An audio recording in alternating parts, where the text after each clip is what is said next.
I let ChatGPT add new features to my game and the results literally broke my PC. Today, I'll see if an AI can actually make a game better or if this is just a huge mistake. Let's get started. In my last video, I made a game called Track Race. It's a racing game, but instead of playing as the car, you play as the track. But right now, the game is pretty stupid. So I think it's time for an upgrade.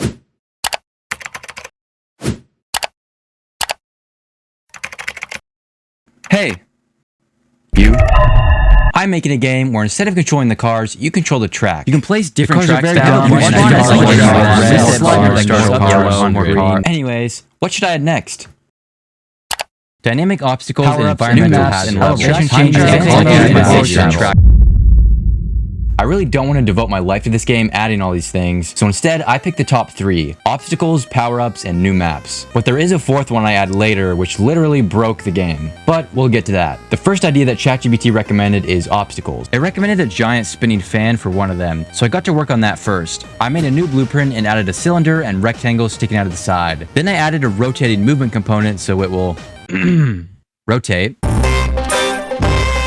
Nice. For this next obstacle, I wanted a wall that could push the cars off the track. So I made a new blueprint, added a white cube, and stretched it out to look like a wall. I added a timeline that moves the wall in a pushing motion. Now I have 2 obstacles, and I just wanted to add one more. This last obstacle is the most complex one yet, the hole. Let's test it out.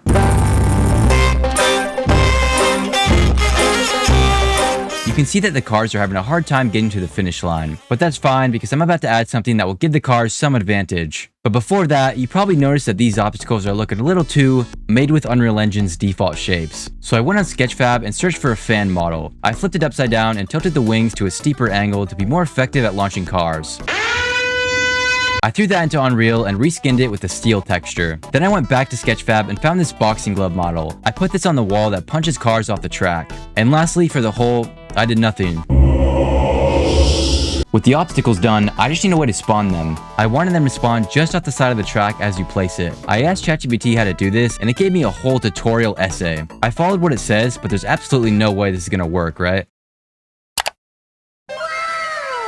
Huh. After the obstacles, ChatGPT recommended power-ups. This is a good way for the cars to compete with the obstacles that I just added. I fired up Blender and modeled the speed power-up item. I imported that into Unreal and added a transparent blue material on it that I thought looked cool. I created a blueprint and made it so that when one of the cars drive into it, it'll cast to all the other cars and apply the effect. For this next power-up, I wanted to temporarily disable gravity for all the cars. So I fired up Blender again and modeled this arrow icon. After importing that into Unreal and applying a nice green material to it, I turned it into a blueprint. Now when the cars drive into it, they'll just go flying.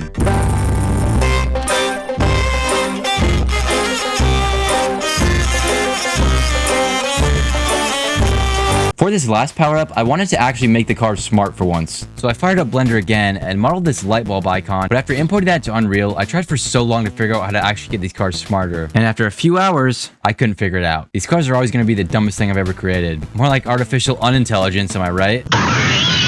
But it's fine, 2 power-ups are good enough. I went into the track blueprint and made the power-ups randomly spawn on the track, the same way I did with the obstacles. Now, with the help of ChatGPT, I have a huge fan, boxing gloves, gravity and speed power-ups, and most importantly, the hole. ChatGPT's 3rd idea was adding new maps to the game. Right now, the only map to the game is this stadium, but I don't really have the time to make a bunch of new environments from scratch. So what if instead, I just import actual Mario Kart maps? I searched on Sketchfab and found the GOAT Mario Kart map, Woohoo Island. So after importing that to Unreal, I realized that the collisions were extremely messed up, but there was 50 separate meshes to this map. And did I really want to go through and fix the collisions for each and every one? That would be a lot of work, and I just don't see the...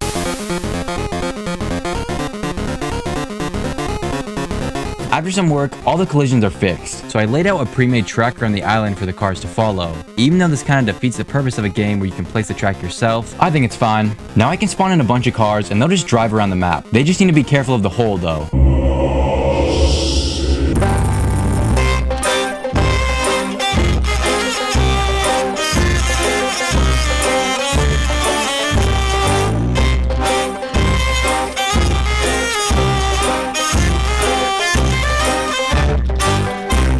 But this isn't the only map I added. I also found this Rainbow Road map on Sketchfab. After throwing that into Unreal, I fixed the collisions and bam, the cars are driving completely off the track. I had to go in and add blocking volumes to all the corners so the cars stay on the track. These things are so dumb, but it's fine. The cars can now drive on Woohoo Island and Rainbow Road.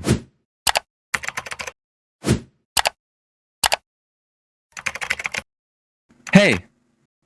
You? Anything else I should add before I update the game?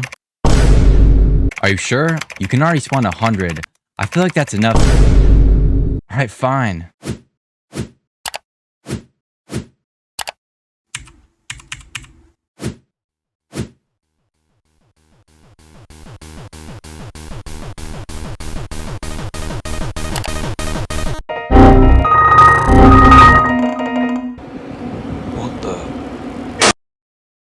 Well, that was a horrible idea. I still left that feature in though because, I mean, why not? If you guys want to play Track Race for yourself, the link to the game is in the description where you can download for free. But fair warning, it's pretty insane. Also, I would not recommend turning the spawn car slider anywhere past 200. If you guys enjoyed, make sure to like and subscribe and comment any ideas you have for a future update. And if you want to see more, watch my first video on this game. But hey, that's just a theory.